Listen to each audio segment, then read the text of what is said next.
नमस्कार दोस्तों, Excel study point की ओर से मैं अनूप गोदियाल आप सभी का स्वागत करता हूं। तो जी हाँ दोस्तों, आज हम लोग बात कर लेते हैं थर्ड FIPIC समिट के बारे में जो अभी रिसेंटली पापुआ न्यू गिनी में हेल्ड हुई है।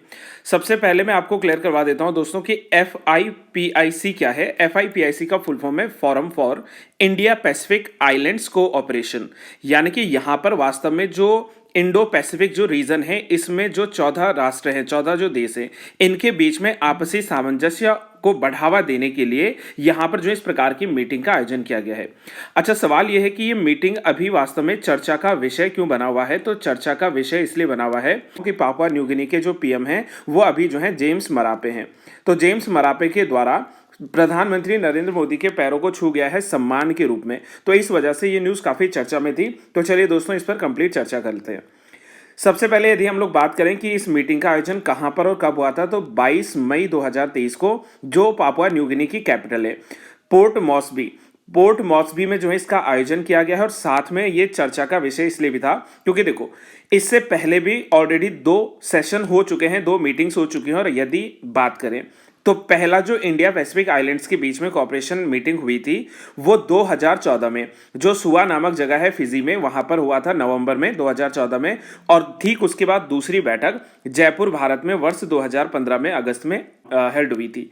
साथ में देखो, हम लोग ये भी जान सकते हैं कि ये जो FIPIC की मीटिंग हुई है इसमें पापुआ न्यू गिनी में होस्ट किया गया है वहां के PM के द्वारा, साथ में इंडियन PM के द्वारा, प्रधानमंत्री नरेंद्र मोदी के द्वारा इसको जो है को चेयर किया गया है। साथ में यदि हम लोग बात करें यहाँ पर तो PM मोदी को इस दौरान 2 बड़े सम्मानों से सम्मानित किया गया है। सबसे पहले यदि मैं बात करूं तो जो फिजी का सबसे हाईएस्ट सिविलियन अवार्ड है उसके द्वारा सम्मान दिया गया। अवार्ड का नाम है the companion of order of Fiji, companion of the order of Fiji के सम्मान से सम्मानित किया गया है। और ये एक बड़ा सम्मान है, किसी भी नॉन फिजियन मेंबर को दिया जाना जो है अपने आप में गर्व की बात है। साथ में मैं आपको ये भी क्लियर करवा देता हूं कि दोस्तों यहाँ पर प्रधानमंत्री नरेंद्र मोदी को जो पापुआ न्यू गिनी है इसके हाईएस्ट सिविलियन अवार्ड से भी सम्मानित किया गया है। और इस अवार्ड का नाम है grand companion of the order of Logohu. तो इन दोनों सम्मानों से जो है सम्मानित किया गया। देखो, यहाँ पर बस ये याद रखना है कि फिजी का जो हाईएस्ट सिविलियन अवार्ड है वो है the companion of the order of Fiji. और on the other side Papua New Guinea में हाईएस्ट सिविलियन अवार्ड की बात करें that is the grand companion of the order of Logohu. तो इन दोनों सम्मानों से जो है प्रधानमंत्री नरेंद्र मोदी को जो है सम्मानित किया गया है। यहाँ की कुछ पिक्चर्स आप लोग कॉन्फ्रेंस की देख सकते हैं जहां पर हम लोग इन सब के बारे में जानते हैं।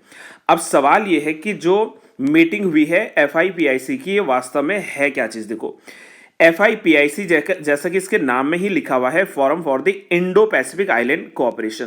देखो, यहां पर इंडो पैसिफिक आइलैंड्स को हमें याद रखना है। और ये जो इंडो पैसिफिक आइलैंड है it is a multi national grouping for the cooperation between India and the 14 Pacific island nation, यानी कि जो 14 प्रशांत महासागरीय जो देश हैं उनके साथ में क्या है, एक कोऑपरेशन का मतलब है यहां पर सहभागिता, सहयोगिता के लिए जो बनाया गया है समूह।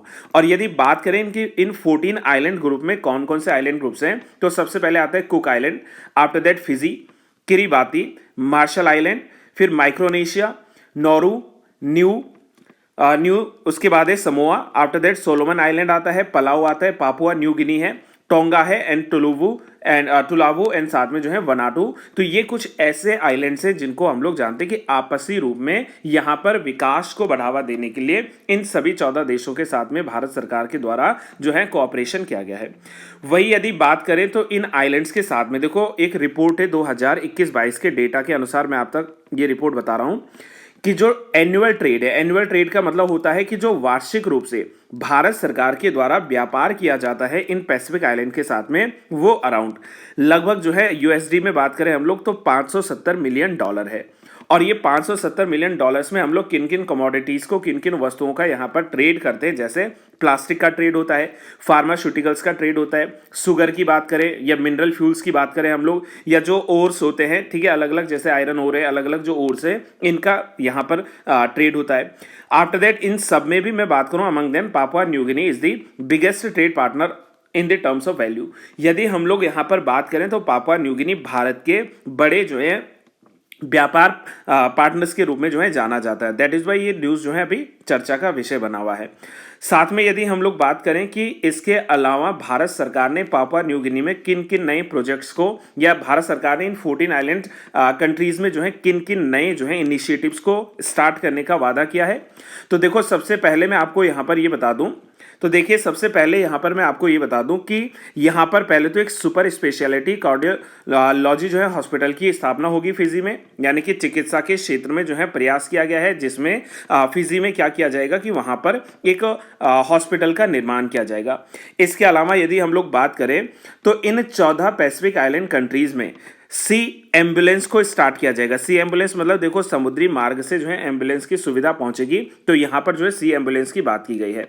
इसके अलावा मैं साथ में ये भी बात कर लेता हूं कि अगले 5 साल के भीतर भीतर सागर अमृत छात्रवृत्ति जो योजना है ये भी वहां पर चलाई जाएगी इन 14 आइलैंड्स के समूह के भीतर, यदि हम लोग बात करें। इसके अलावा जैसा कि प्रधानमंत्री मोदी ने कहा था कि 2022 में जब जयपुर फूड कैंप लगा था, तो उस समय हुआ ये था कि फिजी में जब ये कंडक्ट हुआ था तो उसमें जो प्रोस्थेटिक लिम्स होते हैं, प्रोस्थेटिक लिम्स का मतलब है देखो कृत्रिम रूप से जो अंग होते हैं, मान लीजिए किसी के हाथ नहीं है तो उसको जो है कृत्रिम रूप से हाथ दे देना, तो मतलब ये जो भी प्रोस्थेटिक लिम्स होते हैं उनको प्रोवाइड किया गया था फ्री ऑफ कॉस्ट में लगभग 600 से भी अधिक लोगों को फिजी में। ठीक इसी प्रकार से एक और कैंप का आयोजन करने जा रही है भारत सरकार, जो कि 2024 में कैंप लगाया जाएगा और इसके दौरान भी यहां पर प्रोस्थेटिक लिम्स को जो है प्रोवाइड करवाया जाएगा। तो ये एक बड़ी अनाउंसमेंट सरकार के द्वारा आई है। इसके अलावा कुछ जन औषधि केंद्रों की स्थापना की बात की गई है। ठीक है, योग केंद्र जो होंगे, इन योग केंद्रों को यहां पर स्थापित किया जाएगा। और अब अंत में यदि हम लोग बात करें तो पापुआ न्यू गिनी के बारे में जान लेते हैं। देखो पापुआ न्यू गिनी की कैपिटल जैसा कि हमने अभी डिस्कस किया था पोर्ट मॉर्सबी है। इसके अलावा इनके लोकेशन की बात करें, अब देखो ये लोकेशन जो है ग्लोब पे अगर हम लोग देखें कि ये कहां पर लोकेट करता है, तो 9 डिग्री 28 मिनट एंड 44 सेकंड जो है साउथ से लेकर 147 डिग्री 8 मिनट एंड 58 सेकंड जो है ईस्ट की तरफ ये पड़ता है। इसका लोकेशन की हम लोग बात करें तो ये साउथ ईस्टर्न जो है एक कंट्री है। ऑफिशियल लैंग्वेज की बात करें तो यहाँ पर इंग्लिश, इनकी स्थानीय भाषा हिरीमोटू, फिर जो है Papua New Guinea sign language और साथ में टॉक पिसिन जो है इनकी लैंग्वेज है। अब सवाल यह है कि प्रारंभ में जो पापुआ न्यू गिनी था ये ऑस्ट्रेलिया के अंतर्गत आता था। ऑस्ट्रेलिया से इंडिपेंडेंट कब हुआ था, तो इंडिपेंडेंस की बात करें तो पापुआ न्यू गिनी एक्ट आया था 1949 में और उसने 1 जुलाई 1949 को अलग कर दिया था पापुआ न्यू गिनी को। लेकिन पापुआ न्यू गिनी को जो रिकॉग्निशन मिला, जो पहचान मिली, जो मान्यता मिली और इसका डिक्लेरेशन जो हुआ वो 16 सितंबर 1975 को हुआ था। और साथ में इंपॉर्टेंट हो जाता है कि पापुआ न्यू गिनी का करेंसी क्या है, तो दैट इज कीना, यानी कि पापुआ न्यू गिनी की जो करेंसी उसका नाम है कीना। अब सवाल यह है कि देखो ये तो हमारा बेसिक रहा जो कि अपकमिंग कोई भी एग्जाम हो उसमें हम लोग प्रीलिम्स में आराम से इसको सॉल्व कर सकते हैं। अब अगर मेंस की तरफ हम लोग जा लें तो यहाँ पर भारत और पापुआ न्यू गिनी दो देशों के बीच में क्या क्या पॉलिटिकल रिलेशंस हैं, क्या क्या इनके बीच में राजनीतिक संबंध है, कहां से इसकी शुरुआत हुई थी, एक हम लोग इस पर थोड़ा सा चर्चा कर लेते हैं।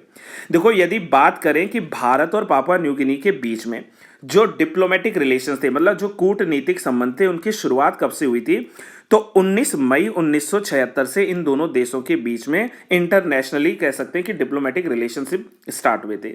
ये अगर हम लोग बात करें तो अप्रैल 1996 में भारत सरकार के द्वारा जो पापुआ न्यू गिनी की कैपिटल पोर्ट मॉर्सबी, यहां पर क्या किया गया था, हाई कमीशन को यहां पर ओपन किया गया था।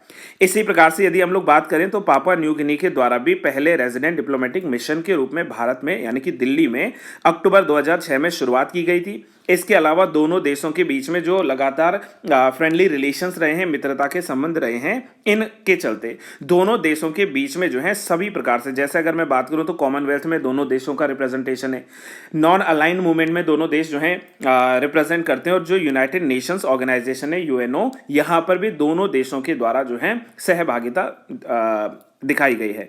इसके अलावा यदि हम लोग बात करें कि भारत के द्वारा पापुआ न्यू गिनी में क्या क्या कार्य किए गए थे, तो यहां पर देखो अगर हमसे एक सवाल पूछे कि पहली बार कौन से वो भारतीय प्रधानमंत्री थे जिन्होंने पापुआ न्यू गिनी का विजिट किया था, तो वो थे श्री प्रणब मुखर्जी। इन्होंने 28-29 अप्रैल 2016 में पहली विजिट की थी जब इनको इनविटेशन मिला था पापुआ न्यू गिनी से, और वहां पर सर जो माइकल जो ओग्यो थे उनके साथ में इनकी मुलाकात हुई थी। इसी समय इन्होंने कई जो है एग्रीकल्चरल रिसर्च के फील्ड में, ठीक है, या यूनिवर्सिटी और कॉर्पोरेशन जो टेक्नोलॉजी टेक्नोलॉजीज है इनके फील्ड में, या Indian council for agriculture and research जो है इनके फील्ड में काफ़ी कार्य किए थे। हेल्थ सेक्टर में बढ़ावा देने की बात की थी, जो है डेवलपमेंट किया था, इंफ्रास्ट्रक्चरल स्कीम्स को लागू किया था, मेमोरेंडम ऑफ अंडरस्टैंडिंग साइन किए थे ताकि जो है ज़्यादा से ज़्यादा आईटी जो सेक्टर है कहाँ पर पापुआ न्यू गिनी में उसको प्रमोट किया जाए। इसके अलावा यहाँ पर एक और अनाउंसमेंट हुई थी जिसमें रेट्रोवायरल ड्रग्स जो होता है इसकी बात की गई थी, इक्विपमेंट्स प्रोवाइड करवाने की बात की गई थी, और एचआईवी के जो पेशेंट हैं इन एचआईवी पेशेंट्स को जो है यहाँ पर सुविधा मुहैया कराने के लिए भारत सरकार ने पापुआ न्यू गिनी के साथ में जो है संबंध स्थापित किए थे। वहीं पापुआ न्यू गिनी की बात करें तो चीफ इलेक्टोरल कमिश्नर जो थे पापुआ न्यू गिनी के, दैट इज मिस्टर पेटिलियास जो गेमाटो थे, इनके द्वारा विजिट किया गया है बेंगलुरु में 10 से 16 मई 2018 जो है पहली बार था। कर्नाटक असेंबली के दौरान में जब इलेक्शन हुआ था तो यहाँ पर भी जो है हम लोगों ने जाना था कि जो ईवीएम्स मशीन थी या जो वीवीपीएटी मशीन थी उनमें जो है इनकी सहभागिता रही थी। इसके अलावा हम लोग बात करें तो लगातार जो है समय समय पर, जैसे नई दिल्ली में 11 मार्च 2018 को जब इंटरनेशनल सोलर अलायंस की मीटिंग हुई थी तो उस समय यहाँ पर मौजूद हुए थे, जिसमें सैम बेसिल का नाम आता है जो कि मिनिस्टर फॉर आईसीटी और एनर्जी थे, कहाँ के, पापुआ न्यू गिनी के। तो मतलब लगातार वहां से भी सहयोग मिला है। तो I think guys this is all for today. मुझे उम्मीद है कि आप लोगों को यहाँ तक की सारी न्यूज़ेस को लेकर जो है क्लैरिटी होगी। यदि किसी भी प्रकार का डाउट होता है तो आप लोग कमेंट बॉक्स में अपने डाउट्स को क्लियर करवा सकते हैं। Till then have a good day to all, thank you so much. And अगर आपको वीडियो पसंद आती है तो वीडियो को लाइक करें, वीडियो को शेयर करें, और यदि आप लोग चैनल से जुड़े हैं अभी तक चैनल को सब्सक्राइब नहीं किया तो चैनल को सब्सक्राइब करना ना भूलें। Till then have a good day to all, thank you so much and keep learning.